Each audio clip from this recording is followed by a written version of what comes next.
오늘 수요 신앙 아카데미 이제 두 번째 시간입니다. 큰 주제는 다시 근원으로, 지난주 말씀드렸습니다. 코로나19 상황을 이제 지나온 우리에게 교회로 다시 올 수 있고 또 대면 예배 드리게 됐는데, 이제 이런 시점 또 이런 상황에서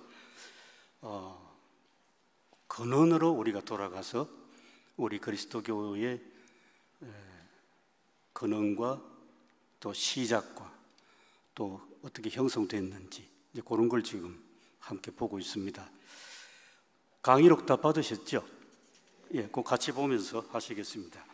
지난 시간 9월 7일은 우리 그리스도교의 씨를 뿌리면 땅에서 이렇게 뿌리를 내리면서 싹이 나지 않습니까? 그 그리스도교의 씨앗은 부활하신 예수 그리스도. 어떻게 부활했습니까? 몸으로 부활했습니다. 지난주 누가복음 24장에서 읽으신 대로 어떻게 죽은 사람이 다시 부활할 수 있냐? 예수님을 따라다닌 제자들도 믿지 않았습니다. 그래서 예수님이 부활하신 그 모습을 제자들에게 직접 보여주셨습니다. 식탁에 있는 떡을 떼어다가 주시는 그 순간에 큰 변화가 일어났죠. 제자들의 뭐가 밝았습니까? 눈이 밝아. 이 순간이 아주 중요한데요, 이 순간이 우리 기독교 또 우리 그리스도교가 씨앗에서 싹이 발아하는 순간이었습니다. 발아하는 순간. 그 발아하는 순간은 제자들의 눈이 밝아지는 것. 예수님을 봤지만은 부활하신 그분인지 믿지 않았기 때문에 보이지 않았습니다. 그런데 예수님이 떡을 떼어서 주시는 그 순간에 떡을 받아서 보니까 우리 선생님이 부활하셨구나. 눈이 밝아졌습니다. 믿음의 눈이 열렸습니다. 사람에게 그 믿음의 눈이 열리는 주체가 있지 아니하고 예수님이 열어주신 겁니다. 눈이 밝아졌습니다. 그래서 그 간증을 35절에 하지 않습니까? 자기들이 눈이 밝아졌다. 그래서 한 번 더 말씀드리면 우리 그리스도교의 씨앗은 몸으로 부활하신 예수 그리스도, 그리고 그 씨앗이 싹 트는 순간은 그것은 제자들이 눈이 밝아지는 순간이었습니다.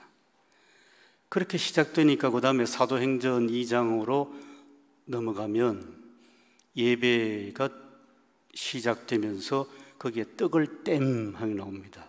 그 떡은 그냥 단순히 물질 먹고 마시는 그런 떡이 아니고 몸으로 부활하신 그리스도를 나타내는 하나의 사인이죠. 사인입니다. 하나의 표적입니다. 그렇게 해서 교회가 시작이 됐습니다. 여기까지가 지난주입니다. 오늘은 그러면 그 교회, 그렇게 시작된 교회의 기초가 어디에 있는가? 교회의 기초가 어디 있는가? 한번 우리가 한번 스스로 마음속으로 한번 질문도 하시고 대답도 해보시면, 교회가 뭐냐? 그렇게 물으신다면, 혹은 내 스스로 묻는다면 가장 먼저 떠오르는 게 뭡니까? 저한테 굳이 대답하실 필요는 없습니다. 교회가 뭐냐 한다면, 어떤 분은 영주 제일교회는 화강암으로 지어져서 참 교회가 아름답다. 멀리서 봐도 교회 종탑이 이렇게 솟아오르는 그 모습이 굉장히 장엄하기도 하다. 이제 그런 건물 교회를 먼저 생각하실 수 있지 않겠습니까? 또 어떤 분은 여전도회 활동 열심히 하시니까 교회 하면 우리 여전도회 회원들 먼저 생각하실 수도 있고, 하여튼 각 사람마다 먼저 교회 하면 떠오르는 그런 표상이 있습니다. 근데 이제 오늘 본문 말씀 마태복음 16장 금방 봉독하신 13절 이하에 보면 교회의 기초가 무엇이냐 하는 것을 예수님이 분명히 말씀을 해주시는 그 본문입니다. 이제 성경 본문도 보시고 또 오늘 교재도 같이 보시면서 한번 같이 답을 맞춰 나가면 좋겠습니다. 13절에 보시면 제일 핵심이 사람들이 인자를 누구라 하느냐 이겁니다. 사람들이 인자를 누구라 하느냐. 이거는 오늘날 우리식으로 풀이하면 예수님이 제자들에게 여론조사하신 것 같습니다. 그죠? 이 동네 사람들이 혹은 세상 사람들이 나를 누구라 하느냐. 제자들이 이런저런 사람들한테 예수님이 이런 사람이더라 하고 들은 얘기를 좀 해달라. 여론조사입니다. 근데 곳은 빌립보 지역의 가이사랴라는 동네입니다. 주석 서적에 보면 이 동네는 더운 유대 지역에서 비교적 시원한 시냇물이 흐르는 그런 좀 쉴만한 물가가 있는 그런 동네라고 합니다. 그래서 이것도 역시 요즘 우리 생활에 덧댄다면 어디라고 생각되십니까? 제가 가본 데는 그 소수소원안에 그 보면 개울이 좋지 않습니까? 아니면 그 구곡 계곡 초암사 올라가는 아마 그 정도 시원했을까 하는 생각이 듭니다. 그런 하여튼 시원한 데 가가지고 그런 가이사랴 동네에 가서 이제 휴가 겸 좀 쉬면서 예수님이 여론조사를 하셨습니다. 동네 사람들이 나를 누구라 하느냐, 또 세상 사람들이 나를 누구라 하느냐, 그렇게 물으니까 14절에 어떻게 대답합니까? 사람들이 더러는 세례 요한이라고 합디다. 또 더러는 선지자 엘리야처럼 막 불같은 그런 사람이라고 합디다. 또 더러는 예레미야나 선지자 중에 한 사람이라고 합디다. 각자가 저마다 들은 대로 예수님에게 보고하는 식으로 여론조사 보고를 합니다. 자, 여기까지는 하나의 서론이었습니다. 15절에 보시면 아주 이제 본론이 나옵니다. 어떻게 물으십니까? 너희는 나를 누구라 하느냐? 지금 예수님이 오셔가지고 우리 자신에게 물으신다면 어떻게 대답하시겠습니까? 예수님이 나에게 너는 나를 누구라 하느냐? 그렇게 물으신다면 대답하실 말이 있습니까? 꼭 있어야 되죠. 너는 나를 누구라 하느냐?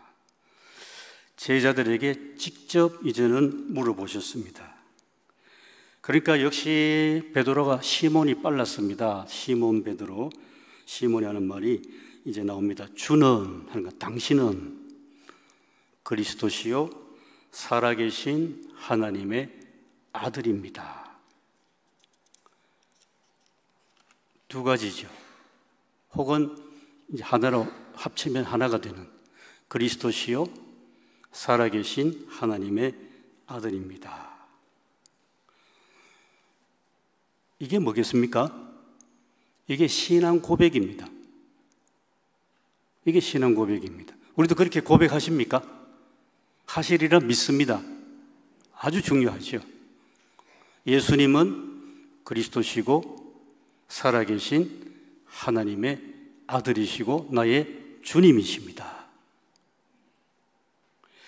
그러니까 예수님이 17절에 또 대답하시죠.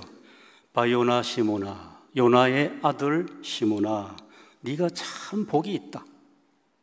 그래, 이는 신앙 고백하니까 이 신앙 고백한 사람이 복이 있는 사람입니다. 우리는 복하면 물질적인 복, 또 여러 가지 세상에서 얻어지는 명예라든지 이런 복을 흔히들 세속적으로 생각하기도 쉽지 않겠습니까만은 신앙 고백을 바르게 하니까 복받은 사람입니다. 네가 복이 있도다. 이를 내게 알게 한 사람은 혈육이 아니요, 그러니까 인간의 어떤 지식이라든지 경험이 아니요, 누가 알게 했다는 겁니까? 하늘에 계신 누굽니까? 하늘에 계신 내 아버지, 예수님의 아버지, 하늘의 하나님께서. 자, 그러면 여기서 중요한 겁니다. 우리가 예수님은 나의 주님이십니다, 그리스도십니다, 하나님의 아들이십니다 하는 그 고백이 나의 의지입니까? 아니면 하늘로부터 내려온 하나님의 은혜입니까? 은혜입니다, 전적으로.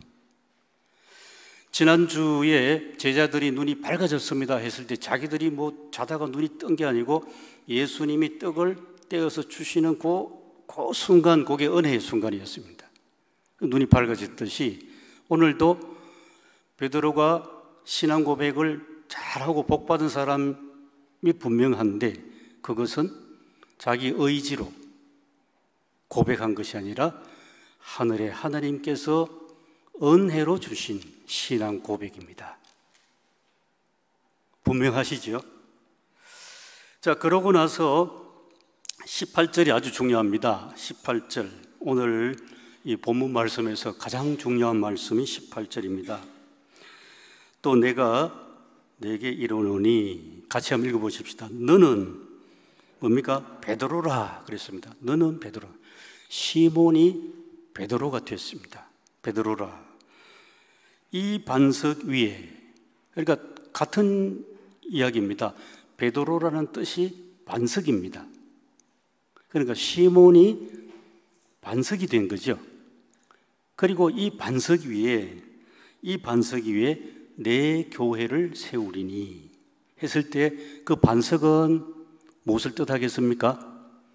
시몬이 예수님에게 그리스도이십니다, 하나님의 아들이십니다 하는 그 신앙 고백이 반석입니다.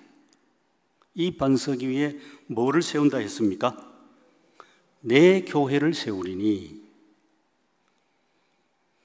그냥 교회를 세우리니가 아니고 누구의 교회? 내 교회. 이것 또한 중요하죠. 예수님의 교회를 세운다는 말입니다. 신앙 고백 위에, 이 신앙 고백 위에 내 교회를 세우리니, 예수님의 교회를 세우리니 음부의 권세가 이기지 못하리라. 자, 그러면 오늘 저녁에 제가 전해드릴 말씀은 사실 여기까지입니다. 우리 교회의 기초는 뭡니까? 본문 말씀 그대로 신앙 고백입니다. 신앙 고백. 이 신앙 고백이 기초가 돼서 이 기초 위에 교회가 지금 서 있는 겁니다. 보이는 예배당을 지금 말씀드리는 것이 아니고 어떻게 보면 보이지 않는 거죠. 우리의 어떤 믿음으로 세워지는 이 교회입니다. 이 신앙 고백 위에. 두 번째 질문이 중요합니다. 두 번째 한번 보십시다. 나도 베드로처럼 신앙을 고백하면 나 역시 베드로가 될 수 있나요? 공표, 꼬표 어느 쪽으로 가시겠습니까?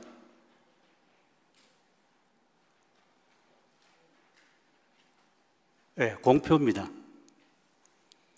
나도 베드로처럼 신앙 고백을 그래 하면 나도 베드로가 되고 베드로는 곧 반석입니다.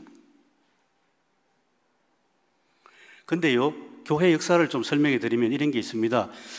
전설에 따르면 베드로가 복음을 계속 전하다가 로마로 가서 로마에서 복음을 전하다가 순교를 당했습니다. 근데 여기 오늘 본문 말씀 보면 그 뒤에 보면 예수님이 베드로에게 이제 복이 있다, 그 신앙 고백 위에 교회를 세우리라 그렇게 말씀하시고 베드로에게 뭘 줬습니까? 19절, 내가 뭘 줍니까? 천국 열쇠를 줬다 했습니다. 이게 또 중요했습니다. 천국 열쇠. 그러니까 베드로는 천국 열쇠를 쥐고 있는 사도였습니다. 이 사도가 로마 지금의 바티칸에서 순교당하고 죽고 거기 묻히니까 그 무덤은, 베드로의 무덤은 베드로가 이제 열쇠를 갖고 이제 죽었다고 믿는 거죠. 그러니까 그 무덤은 천국으로 가는 열쇠를 가진 베드로가 묻힌 곳이니까 거기가 곧 천국으로 들어가는 현관이다, 그렇게 이해했습니다. 그 옛날 사람들이. 그래가지고 그때부터 지금의 바티칸이 됐는데 베드로의 무덤에 이 사람들이 이 소위 성지 순례를 오기 시작했습니다. 특히 바다 건너서 영국에 있는 신앙인들이 순례를 왔습니다. 그래가지고 그 무덤이 점점 이제 유명해지면서 하나의 이제 순례지가 되고, 그리고 거기에 이제 교회가 세워졌는데, 그 로마 교회의 주교가 점점 지위가 높아져 가지고 결국 어디까지 갔겠습니까? 로마 교회 주교가 교황이 됩니다. 왜? 베드로의 후계자이기 때문에. 그런데요, 우리 장로교회 신앙은 다릅니다. 어떻게 다르냐?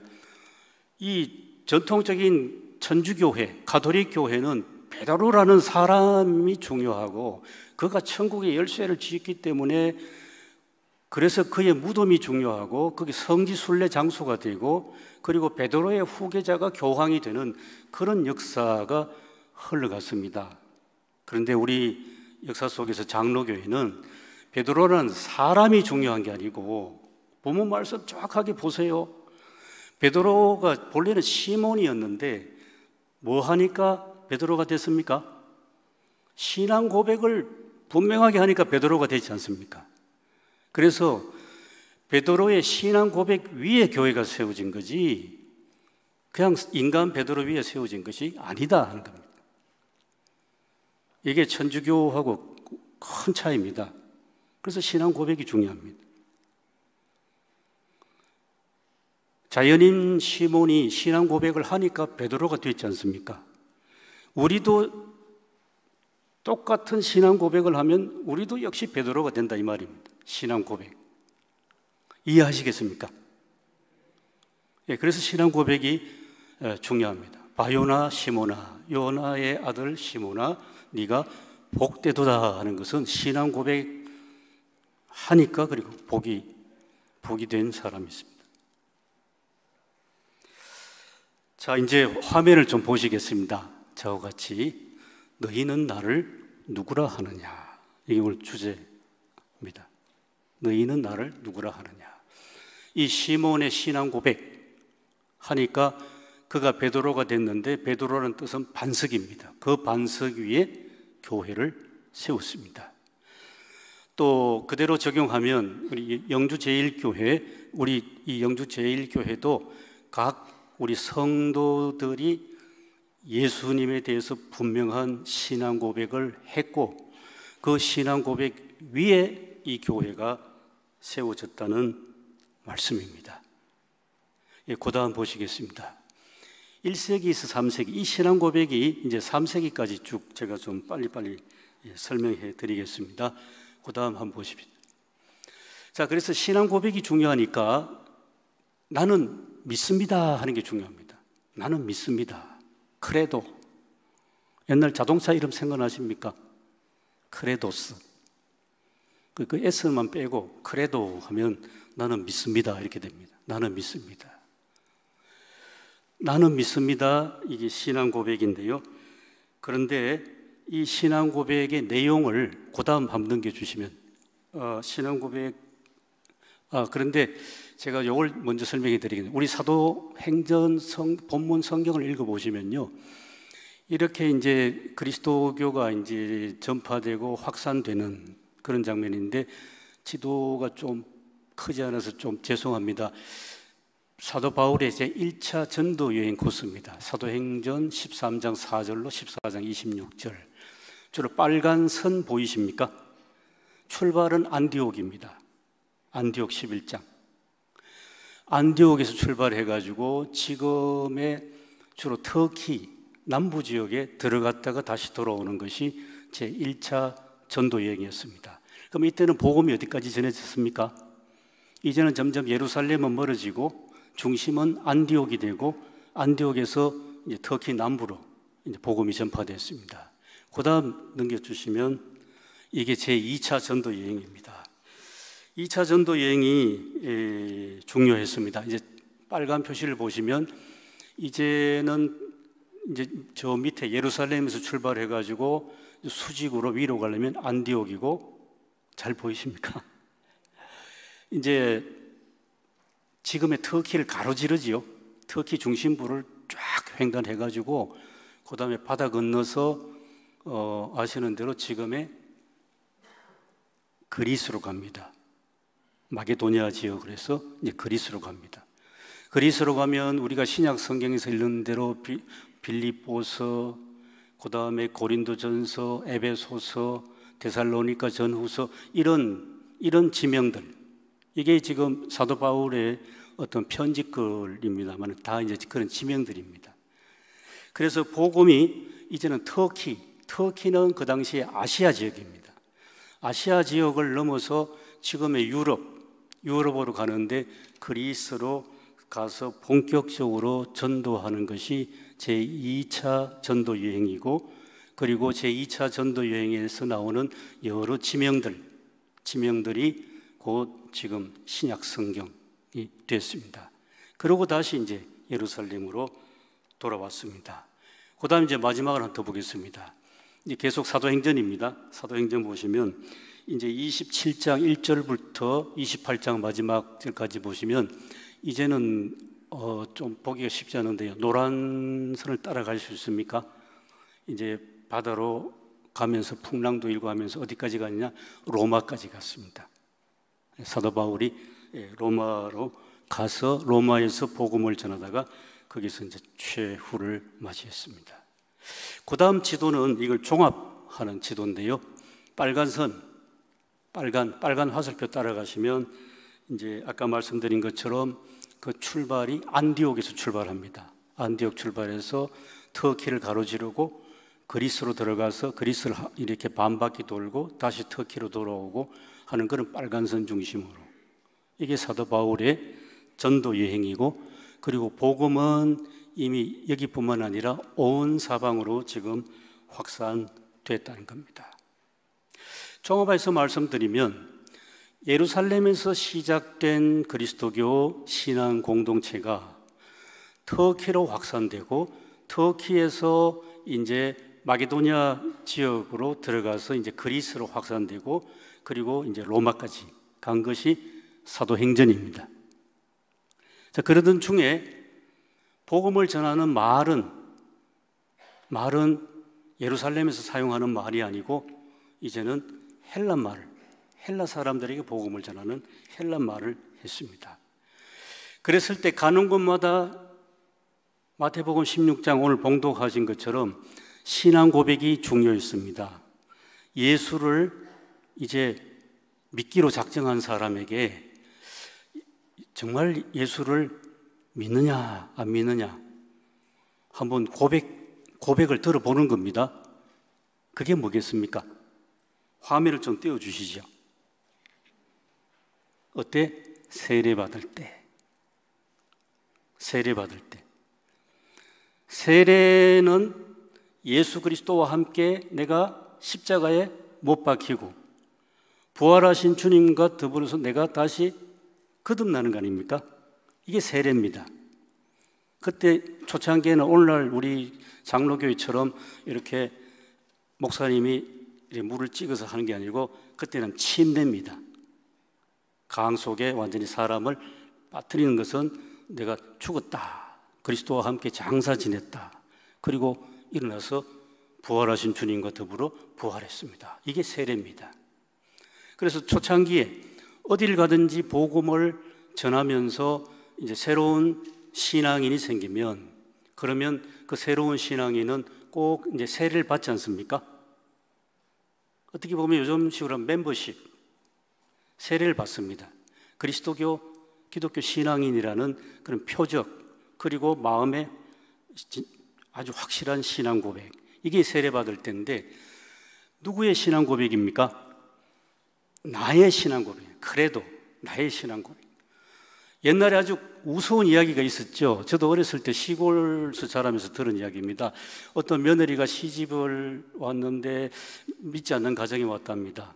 어떡한지 시어머니를 교회로 좀 인도하고 싶은데 시어머니한테 잘해드리고 아침 저녁으로 따끈한 밥도 대접해드리고, 그렇게 하다가 시어머니가 감동을 받아서 교회를 나오시게 됐는데, 근데 이제 며느리가 교육을 시켰습니다. 어머니 조금 있으면 이제 세례를 받으실 텐데 그때 소위 문답이란 걸 해야 됩니다. 그때 꼭 물으시는 게 질문이 있는데요. 그 질문은, 할머니 누구의 죄 때문에 예수님이 죽으셨습니까? 그렇게 물으신답니다. 그러면 대답도 가르쳐 줘야 되죠. 내 죄 때문에 죽었습니다. 그렇게 대답해야 됩니다. 근데 뭐라고 대답했겠습니까? 우리 며느리 죄 때문에 죽었습니다. 그 신앙 고백이 며느리가 대신 신앙 고백해 주는 건 아니란 거죠. 내 신앙 고백, 내 신앙 고백. 베드로가 고백했던 그 고백을 그대로 나의 신앙 고백으로, 언제? 세례받을 때. 이게 신앙 고백의 우리 1세기에서 3세기까지 제일 기초가 됐습니다. 세례받을 때. 같이 한번 읽어보십시다.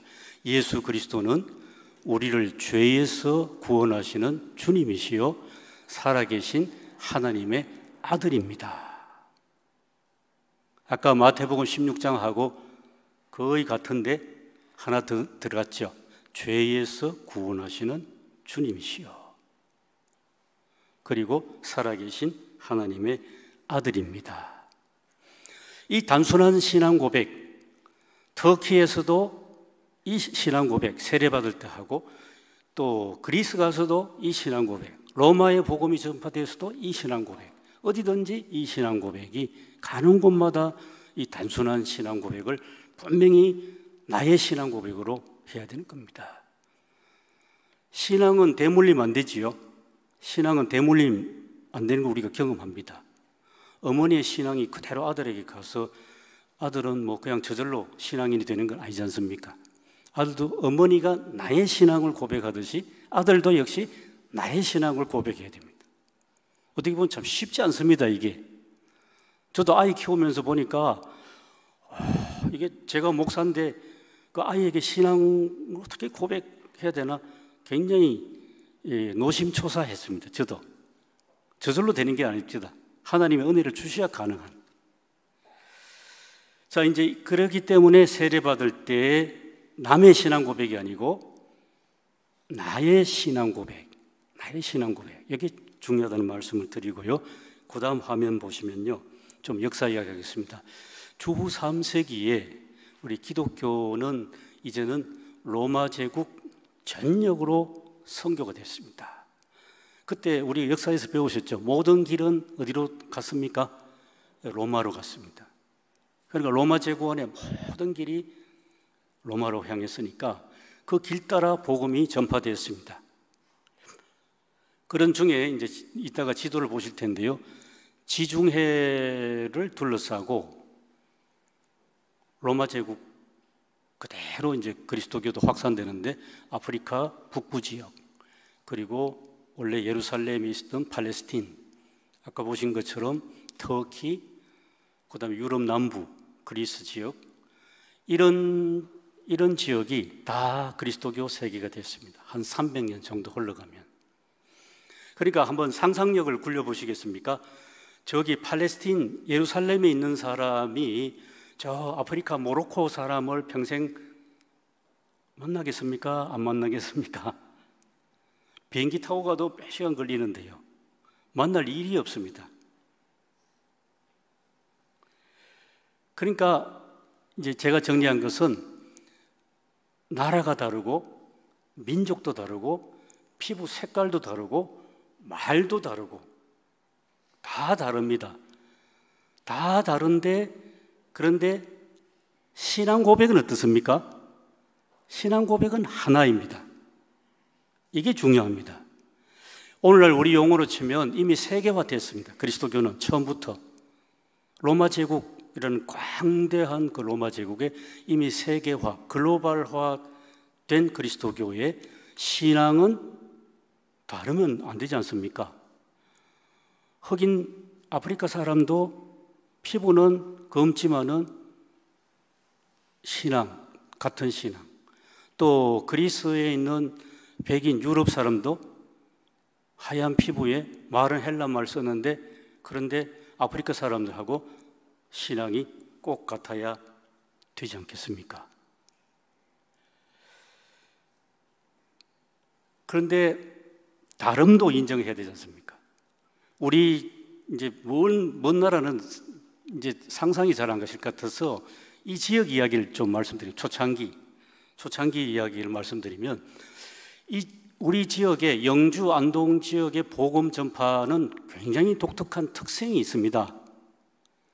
그 딱 한 단어로 좀 요약해드리면 문서 선교입니다. 문서 선교. 왜 문서 선교겠습니까? 소수서원 한번 생각해 보십시오. 거기서 뭘 했습니까? 사람들이 공부했죠. 과거시험, 오늘날 치면 사립대학 과거시험 열심히 공부했습니다. 그리고 이 영주, 봉화, 안동 이쪽 지역은 뭐가 많았습니까? 어떤 사람이요? 글 읽는 선비들이 많았지 않습니까? 소위 문동이들이, 글 읽는 선비들이 많았습니다. 그러니까 그 지역에, 이 지역의 이 문화, 전통, 거기에 복음이 들어오니까 이 지역 사람들은 쉽게 글을 읽지 않습니까? 그래가지고 문서 선교가 처음부터 아주 활발했습니다. 예를 들어서 우리 영주제일교회는 죄송합니다만은 어느 강씨십니까? 진주강씨시죠? 진주강씨 성을 가진 강두수라고 들어보셨지요? 그 강두수 할아버지가 제가 듣기로는 1898년에 예수를 믿었답니다. 어떻게? 어디서 왔는지 몰라도 그리스도교를 소개하는 쪽지를 읽고, 이거 굉장한 내용이네, 글을 읽으시니까 이 대단한 내용이네 하고는 그 길로, 그때는 이 지역에 큰 길이 없었답니다. 자동차도 없고 자동차 길도 없었지요. 그래서 다 이제 걸어 다니는 좁은 길인데 그 길로 대구에 가셨답니다. 3일 걸렸습니다. 대구에 가니까 대구에 선교부가 막 생겼습니다. 거기서 선교사들에게 더 많은 기독교 소개서를 읽고 그렇게 하면서 예수를 믿었답니다. 이 문서 선교입니다. 글 읽는 사람들, 글에 익숙한 이 지역의 복음이 전할 때 그렇게 됐습니다. 한 분 더 소개해드리면 홍제삼이라는 분입니다. 1902년도에 선교사 안희와 아담스 선교사가 대구에서 이 지역으로 왔습니다. 복음을 이때는 전하는데 장터마다 돌아다니면서 복음을 전했는데요. 오니까 자기들이 복음을 전하기 전에 벌써 이 동네 사람들 중에 예수 믿는 사람이 있다는 겁니다. 궁금하지 않겠습니까? 이름도 나옵니다. 홍제삼. 어느 마을? 장수마을. 그래서 어떻게 해서 예수 믿었지? 알아보니까 역시 문서, 홍제삼이라는 사람이 기독교 서적을 동네 사람들한테, 동네 사람 빌려가지고 읽다가 기독교의 호기심이 상당히 많았습니다. 그 선교사가 오니까 자기 집 사랑방에 모셔놓고 몇 달 며칠 물었답니다. 학구적이죠. 이게 여기 분들의 특징이었습니다. 그래가지고 홍제삼 씨도 마찬가지로 걸어서 대구에 가서 대구 선교회 가가지고 여러 책을 막 열심히 보고 돌아왔습니다. 돌아와서 그 이후에 제 기억에는 바레트 선교사가 이 지역에 왔을 때 학습을 베풀었습니다. 홍제삼에게. 그럼 대충 감이 잡히십니까? 이 지역의 특색이 어떻다는 것. 그런 예가 이 지역에는 많습니다. 그래서 초창기 이 지역에는 예수 믿는 그 사람들이 그저 별 생각 없이 교회 나오라 하니까 수동적으로 간 게 아니고 열심으로 글 읽는 선비들이 이제 주자학 경전에 아주 통달하신 많은 분들이 성경을 읽기 시작하는 데서부터 이 지역의 교회, 특별히 장로교회가 시작이 됐습니다. 역사의 한 토막입니다. 자, 그다음 또 계속 지도를 보시겠습니다. 대충 보겠습니다. 신약 성경 시대, 아까 제가 지중해 말씀드리지 않습니까? 지중해 어렴풋이 보이십니까? 파란색, 오늘 하늘색, 그리고 그 곁에 둘러싸이는 회색은 뭐 북아프리카, 팔레스틴, 터키, 그리스, 로마, 지금의 스페인 일부, 그리고 좀 더 북쪽으로 잘 보이십니까? 예, 이렇게 로마 제국의 복음이 전파됐고요. 그 다음 지도 보시면 조금 더 분명합니다. 자, 이렇게 이제 좀 더 똑똑해졌죠. 로마 제국 안에 이렇게 여러 지역으로 나누어져 있는데 이 지역마다 복음이 전파되어 갔다는 겁니다. 그런데 여러 방대한 지역에 전파된 복음인데 신앙 고백은 어때? 둘도 아니고 하나입니다.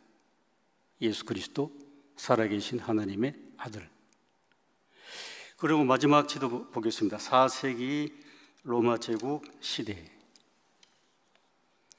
4세기 로마 제국 시대에 보시면 이제 빨간 표시 점 찍어 놓고 글자 쓰는데 보이십니까? 로마.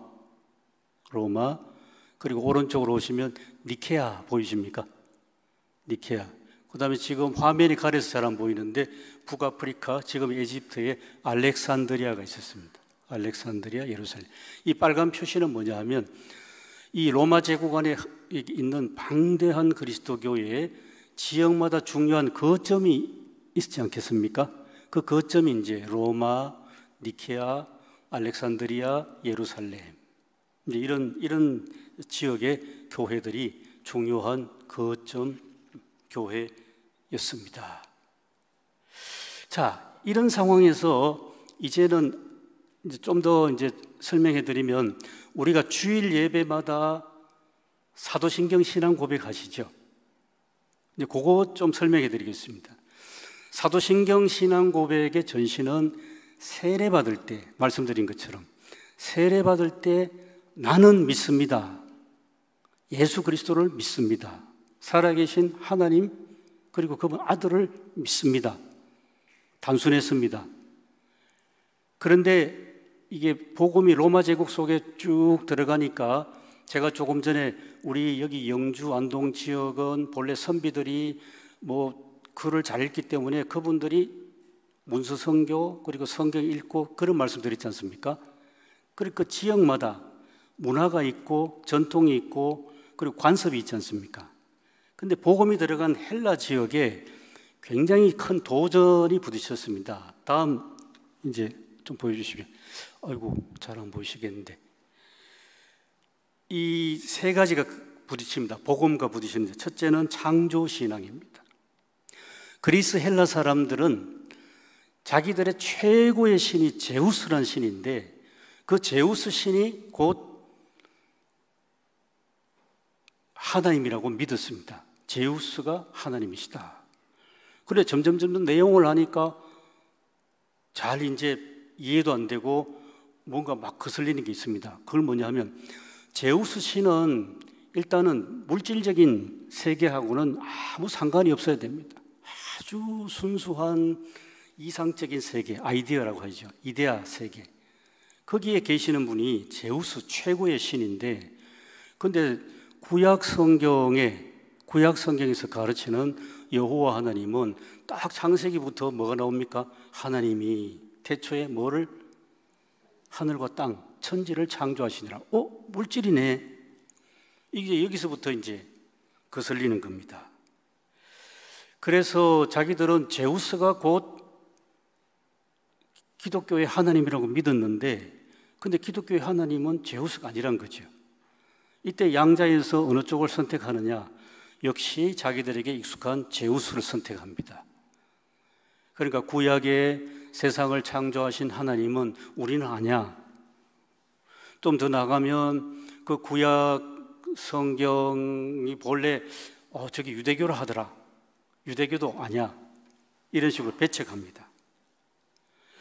물질과 아무 상관없는 제우스 신을 더 확실하게 붙잡으니까 두 번째 걸리는 것이 구원론입니다. 우리의 죄에서 구원하시는 예수 그리스도, 그분은 요한복음 1장에 뭐가 나옵니까? 말씀이 뭐가 됐습니까? 육신이 되셨죠. 육신이 되신 말씀, 그 말씀은 곧 하나님이시다. 이걸 못 받아들인 겁니다. 육신을 거부하기 때문에. 육체를 가진 신이 어떻게 참 신이냐, 이것 때문에 엄청난 고민도 하고 논쟁도 합니다. 좀 어려우십니까? 헬라 사람들이 그렇게 생각했다는 겁니다.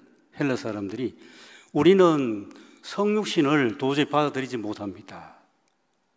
성육신을 받아들이지 못하니까 죄로부터 구원 못 받아들입니다. 그러면 헬라 사람들은 당신들은 구원이 뭐라고 생각하느냐?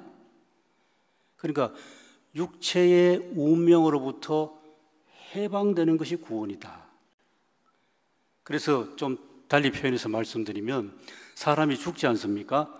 사람에 대한 죽음에 대한 이해를 어떻게 하느냐 하면, 사람이 죽을 때 육체가 죽는 거고, 영혼은 살아있을 때 육체라는 여기 감옥인데, 감옥에 갇혀 있다가 사람이 죽으면 육체는 그냥 허망하게 묻혀서 썩어 없어지고 영혼은 해방된다고 봤습니다. 이게 죽음에 대한 헬라 사람들의 이해입니다. 분리되는 거죠, 육체와 영혼이. 그러니까 여기에서 혼동이 생기고, 혼동이 생기면서, 그러면서 이 본래 헬라 전통인 제우스 신과 그리고 영혼과 육체는 완전히 이제 분리되고, 그거를 따라가니까 예수님이 말씀이 육신이 되신 것, 그리고 마지막에 빌라도로부터 고난받으신 것, 십자가에 달리신 것, 이거 하나도 지금 받아들일 수 없는 그런 상황이 되어버렸습니다. 다음 이제 화면 한번 보시겠습니다. 이것을 이른바 말해서 헬라 사람들이 갖고 있는 영지주의입니다. 영지주의. 좀 말이 어렵습니다. 영지 버스 타고 혼돈하지 마십시오. 영지주의. 이제 좀 풀어서 말씀드리면, 육체라든지 세상이라든지 이런 것은 다 허무하고 썩어 없어지는, 멀리하는 그런 금욕적인 그런 쪽으로 나가게 됩니다. 그래서 반복해서 다시 말씀드리면, 이것이 지금 화면 보시면 예수 그리스도의 성육신을 부인한 겁니다. 여기에 대한 대응은 요한복음 자세히 생각해 보시죠. 말씀이 뭐가 됐습니까? 태초에 뭐가 계셨습니까? 말씀이 계셨으니. 그 말씀이 뭐와 함께 있었습니까? 하나님과 함께 있었는데, 헬라 사람들의 생각은 그 하나님은 제우스였습니다. 제우스 하나님과 함께 계셨고, 그리고 그 말씀이 쭉 읽어보면 말씀이 육신이 되셨는데 은혜와 진리가 어떻게 충만하더라. 육신이 되신 것을 헬라 사람들은 도저히 받아들일 수 없는데, 근데 복음은 육신이 되신 하나님 말씀, 이것이 은혜와 진리가 충만하다, 그렇게 선포하는 겁니다.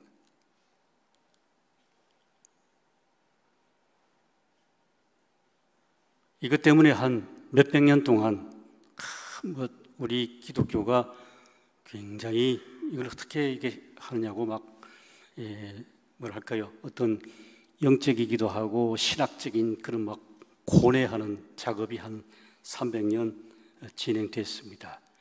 그렇게 하다가 그 다음 화면 보시겠습니다. 이제 답은 어디로 가면, 영지주의에 대한 대응하는 신앙 고백이 우리가 예배 때마다 고백하는 사도신경입니다. 복잡하지 않기를 제가 좀 기대하겠습니다. 잘 따라오시겠습니까? 지금 우리가 예배 때마다 사도신경 신앙 고백을 하니까 제가 설명해 드린 겁니다. 다시 한번 정리합니다. 언제 사도신경 신앙 고백이 이게 됐습니까?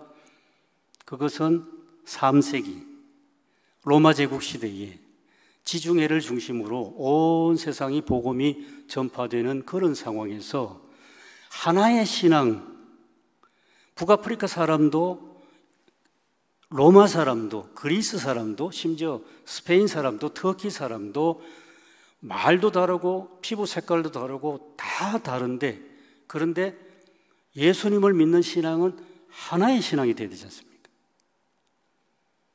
여기에서 지금 형성된 것이 우리가 오늘날 예배 때마다 고백하는 사도신경 신앙 고백입니다. 그러면 첫 번째로 왜 사도냐 했을 때, 사도신경은 사도들이 우리들에게 물려준 신앙, 이게 신앙의 규범이다. 자, 그러면 오늘 본문 말씀 다시 돌아가죠. 마태복음 16장 베드로 시몬의 고백. 주는 그리스도시고 살아계신 하나님의 아들입니다. 이 사도들이 우리들에게 물려준 신앙, 이게 신앙의 규범이다. 그래서 사도신경이 됐습니다. 사도신경. 사도가 아주 중요하죠. 그 다음에 내용으로 들어가서는 금방 소개해드린 것처럼 영주주의 이분법, 육체와 영혼을 아주 분리하고, 그 다음에 하늘과 땅을 분리하고, 예수님이 가르치신 기도 한번 같이 보십시다. 하늘에 계신 우리 아버지, 하늘에 계시죠? 그 다음에 계속 내려가면 하나님의 뜻이 어디에 이루어집니까? 하늘에서와 같이 어디서도 땅에서도 이루어지이다. 이게 우리의 신앙입니다. 하늘과 땅이 분리되는 것이 아니라 하늘에서처럼 땅에서도 이루어지이다. 그런데 이 헬라 사람들은 이걸 그때는 잘 못 받아들였습니다. 그래서 여기에 대해서 대응하는 것이 사도신경입니다. 그리고 창조주 하나님 거부했다 했죠. 거부했습니다. 거부하니까 창조주 하나님, 여호와 하나님, 구약의 하나님, 그분이 우리의 하나님이시고 우리 기독교의 하나님이시다. 그리고 예수님은 이 동정녀 탄생, 그 다음에 예수님의 고난, 그리고 십자가, 부활 다 부정하니까 이것도 붙잡아야 되는 거 아니겠습니까? 그래서 오늘날 사도신경 보십시오. 이 다음 한번 보시면 잘 아신 대로 전능하신 하나님, 헬라 사람들은 전능하신 하나님 하고 끝납니다. 그런데 이 헬라 사람들이 잘못된 신앙을 바로 잡는 것이 그다음 뭡니까? 천지를 만드신 하나님 아버지를 누가 믿습니까? 내가 믿사오며. 창조 신앙입니다. 시간만 더 있으면 제가 좀 길게 설명해 드릴 수 있습니다. 하늘과 땅, 천지를 만드신 하나님 했을 때 오늘은 어디까지 적용되겠습니까? 지난주에 조금 말씀드렸습니다만은 기후위기. 한번 보십시오. 지금 삼척 동해안 바닷가 가면 맹방해수욕장이 갈수록 이 해변이 지금 사라지고 있지 않습니까? 큰일 났습니다. 그런데 그 근처에 우리 신앙 고백을, 사도신경 신앙 고백을 하는 기독교인들은 좀 잠잠한데 누가 옵니까 거기에? 거기에 BTS가 앨범 자켓 촬영을 했다고 합니다. 그래가지고 BTS의 그 팬클럽 이름 뭡니까? 아미들이 거기 막 찾아온답니다. 찾아와가지고 여기 앨범 자켓을 찍은 이 맹방해수욕장 해변을 우리가 지켜야 됩니다 하고 막 지금 영향력을 발휘한다. 우리는 신앙 고백을 하늘과 땅을 지으신 하나님 아버지를 고백하면서도 실천적인 것은 아직 잘 생각을 못하고 있는데요. 그런데 BTS를 열심히 따르는 그들은 그쪽으로 가고 있습니다. 기후위기 심각합니다. 이러한 기후위기 시대에 기독교 신앙은 상관없지? 아니란 거죠. 구약 창세기 1장부터 3장까지 이 성경 하나님 말씀, 그러면 왜 기후위기가 신앙의 영역에 들어가지 않겠습니까? 이 사도신경입니다. 이게 하늘과 땅을 지으신 하나님 아버지를 내가 믿사오며, 그 다음에 긴 것이 예수님입니다. 외아들 예수 그리스도를 내가 믿사오니. 그래서 성육신 부정하니까 그게 맞서서 성령으로 잉태하사 동정녀 마리아에게서 태어나셨고, 성육신 태어나셨고, 그리고 쭉 내려가다가 고난 받으시고 또 십자가에 달리시고 사흘 만에 부활하신 예수 그리스도를 내가 믿사오며 하나님 보좌 우편에 계시다가 산자와 죽은 자를 심판하러 오십니다. 그만큼 그 3세기 그리스도교는 예수님에 대해서 지금 막 왈가불가하고 막 혼동 속에 있으니까 이걸 굉장히 중요하게 지금 정리한 것이 사도신경이고 그 중에서도 가장 긴 것이 예수 그리스도에 대한 겁니다. 어디까지 오겠습니까? 이 신앙 고백이 나중에는 이제 해설이 나오는데요. 제가 이제 마지막 시간에 칼빈을 좀 소개해 드리려고 하는데, 칼빈의 그 유명한 기독교 강요 다 들어보셨죠? 그 기독교 강요는 다름이 아니고 사도신경 신앙 고백을 해설하는 해설서입니다. 그러니까 사도신경은 뭐가 되겠습니까? 우리가 예배 때마다, 주일 예배 때마다 우리의 믿음을 나는 믿습니다. 하나님, 어떤 하나님, 예수 그리스도, 어떤 예수 그리스도, 성령을 믿사오며, 그리고 교회는 어떤 교회? 거룩한 공회를 믿으며 성도들의 교통과 죄를 사하여 주시는 것과, 또 뭐가 다시 삽니까? 몸이 다시 사는 것, 부활하신 주님 따라서 몸이 다시 사는 것과, 그리고 영원히 사는 것을 믿습니다. 이게 아주 중요한 신앙 고백입니다. 우리가 뭘 믿습니까? 나는 믿습니다. 뭘 믿습니까? 처음에는 단순했죠. 주는 그리스도십니다. 살아계신 하나님의 아들입니다.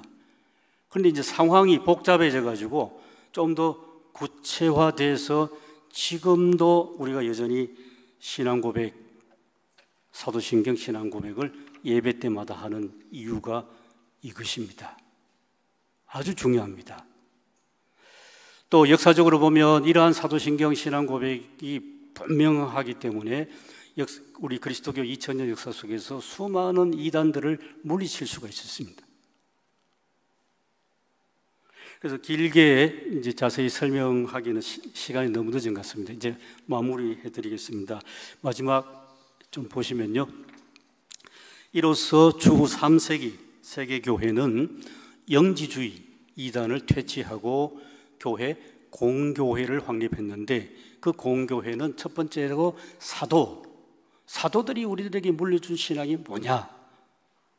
우리 본문 말씀 마태복음 16장, 베드로가 시몬이 고백한 주는 그리스도십니다. 살아계신 하나님의 아들입니다. 그 사도들의 신앙, 그리고 그 교회는 거룩한 교회고, 그리고 말씀드린 것처럼 전 세계 교회가 어디 가든지 신앙은 하나다. 오늘날도 그렇죠. 미국 교회 가도 영국 교회 가도 독일 교회 가도 예배 때마다 사도신경으로 신앙 고백을 합니다. 한국까지. 그 이후로 오늘까지 전 세계 교회는 예배 드릴 때 사도신경으로 신앙 고백을 하고 있습니다. 자, 이제 시간이 갑니다만 마지막 다시 이제 요 교환으로 좀 가보십시다. 예. 한번 확인하는 시간인데요. 나는 믿습니다. 분명하십니까? 나는 믿습니다. 그래서 갈라디아서 너무나 잘 아는 2장 20절을 같이 한번 읽어보시면 좋겠습니다. 갈라디아서 2장 20절. 어떤 나인지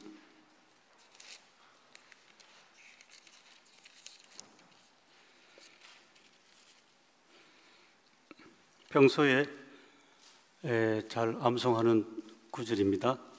여기 처음에 내가 하면 합니다. 내가. 같이 한번 봉독하시겠습니다. 내가 그리스도와 함께 십자가에 못 박혔나니 그런즉 이제는 내가 사는 것이 아니요 오직 내 안에 그리스도께서 사시는 것이라. 이제 내가 육체 가운데 사는 것은 나를 사랑하사 나를 위하여 자기 자신을 부리신 하나님의 아들을 믿는 믿음 안에서 사는 것이라. 아멘. 내가가 참 많이 나오죠. 내가. 그래서 우리가 어떤 나인가? 나는 믿습니다 했을 때에 어떤 내가 예수님을 믿습니까? 하는 겁니다. 우리 고담 제가 썼습니다. 우리 한국 장로교 역사 속에서 내가 믿습니다 하는 이 신앙을 크게 도전받은, 우리 모두가 도전받은 역사가 있습니다. 너무나 잘 알고 계시는 신사참배. 신사참배. 신사참배 왔을 때에 그 뭐 신사에 가서 절 한번 굽복하면 뭐 되는 거 아니냐? 그게 아니었습니다. 신앙이 유린당하는 큰 시련이 몇 년 동안 있었습니다. 그래서 이 지역에도 신사참배를 거부하신 분들, 그래서 그 대가로 유치장에 가야 되고 또 감옥에 갇혀야 되고 유리방황해야 되고 교회에서 쫓겨나는 목사님들, 그런 분들이 계셨습니다. 그래서 우리가 그때는 어렵고 힘들고 고난의 때이지만은 우리의 믿음을 시험하는 기간이 됐습니다. 그래서 그분들 덕택에 우리의 신앙이 온전히 보존됐습니다. 그리고 두 번째, 매주일 예배 때마다 사도신경, 사도들이 물려준 신앙 고백을 아멘으로 고백하십니까? 예, 아멘 하셔야 되죠. 신앙 고백은 그런데 언제 합니까? 예배 시간만 딱 하면 됩니까? 그래서 데살로니가 전서 5장 15절에서 18절, 거기 보면 또 답이 분명하게 나옵니다. 데살로니가 전서 5장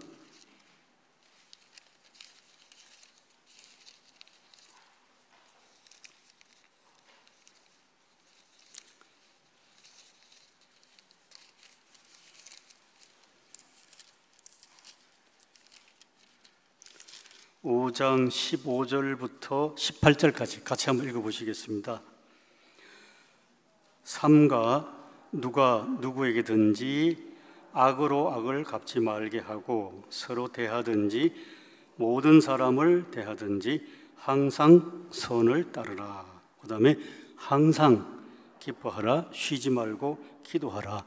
범사에 감사하라. 이것이 그리스도 예수 안에 있는 너희를 향하신 하나님의 뜻이니라. 그러니까 신앙 고백을 주일날 교회 와서 사도신경 신앙 고백 거기에 머무시지 말고 어떻게 해요? 16절 항상 쉬지 말고 범사에, 이게 우리의 신앙의 영역입니다. 그러면 예배당 안에서도 마찬가지고 예배당 밖에서도 그렇고 15절이 좀 더 제가 읽으니까 좀 더 구체적입니다. 항상 누가 누구에든지 나에게 막 해코지하고 악을 막 하는 사람한테 뭘로 갚지 말라 합니까? 악으로 갚지 말라. 그러니까 기도하죠. 항상 쉬지 말고 기도할 수 있는 그 이유가 바로 여기 있지 않습니까? 사람들 사이에서 부대끼고 그리고 막 힘들고 하는 그런 관계가 얼마나 우리에게 매일 일어납니까? 아주 근데 그때마다 우리의 신앙이 이제 이렇게 항상 쉬지 말고 범사에, 이것이 우리의 신앙 영역입니다. 이제 정말 마지막입니다. 근원으로 아더 폰테스, 본래의 회복을 통해서 미래로 나아가는 겁니다. 이제까지 한국 교회는 뭘 추구했습니까? 뭘 하든지 양적 성장이었습니다. 근데 지난주에 우리가 같이 확인한 대로 이제는 인구 감소입니다. 몇십 년만 지나면 우리나라 인구가 2천만도 안 된답니다. 대비해야 되죠. 여러 가지로 굉장히 좀 어려운 때가 오리라고 미리 이제 예측을 하면서 준비를 해야 되는데, 그러니까 양적 성장 시대는 이제 완전히 지나갔습니다. 그럼 어떻게 해야 됩니까? 양적 성장에 굉장히 모든 걸 걸었는데, 그래서 오늘 본문 말씀 그대로 하면 양적 성장에서 이제는 제가 썼습니다. 같이 읽어보십니다. 신앙 부흥으로. 옛날에는 성장이 부흥이라고 생각했었습니다, 우리가. 근데 양적 성장, 물량적 성장 시대에는 이제 지나가고 신앙 부흥으로. 어떤 신앙입니까?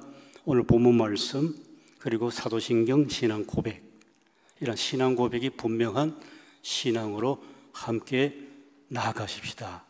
한번 기도드리겠습니다. 하나님 아버지, 저희가 하나님을 아버지로 부를 수 있게 하여 주신 은혜를 감사드립니다. 예수님 안에서 저희가 하나님의 자녀가 됐습니다. 하나님의 자녀답게 교회 나오게 하시고 하나님의 자녀답게 세상을 살아가게 하시고 하나님의 자녀로서 하나님의 영광 드러내게 해 주시옵소서. 예수님 귀하신 이름으로 기도드렸습니다. 아멘.